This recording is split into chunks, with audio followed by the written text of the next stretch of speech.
ప్రేమిస్తాం. ఆ ప్రేమకి ఏమీ లాభం లేదు. మనసిస్తారా అన్న ఎవడు మనసు పుచ్చుకునేవాడు లేడు. మనసంతా నువ్వే, మనసిస్తారా అంటే ఎన్నాళ్ళు మనసిస్తావు, నాకు కావాల్సింది ఇవ్వంటావు.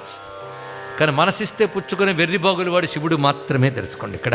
అందుకే అది ఒక్కటిస్తే చాలు, ఇంకేమీ ఇవ్వక్కర్లేదు. ఇది గుర్తుపెట్టుకుంటే చాలు ఇక్కడ.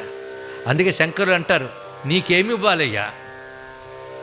బంగారం ఇద్దామా అంటే నీ చేతిలో బంగారు కొండ ఉంది, మేరు పర్వతం. కరస్థే హేమాద్రవు. పోనీ ధనం ఇద్దామా అంటే నువ్వు ఇస్తే కుబేరుడికి ఆ పోస్ట్ వచ్చింది. వాడా నీ ఇంటి దగ్గర అలకాపురులు అలా కూర్చుని ఉంటాడు ఇక్కడ, పిలిస్తే పరిగెట్టెట్టు. అందుకే కరస్థే హేమాద్రవు గిరిశ నికటస్థే ధనపతవు గృహస్థే సద్భూజామరసురభి చింతామణి గణై. నీ ఇంట్లో కల్పవృక్షాలు, కామధేనువులు, చింతామణులు ఉన్నాయి, ఏది కావాలంటే అది వస్తుంది. అంతేకాదు స్వామి శిరస్థే సీతాంశవు. ఒక్కొక్కసారి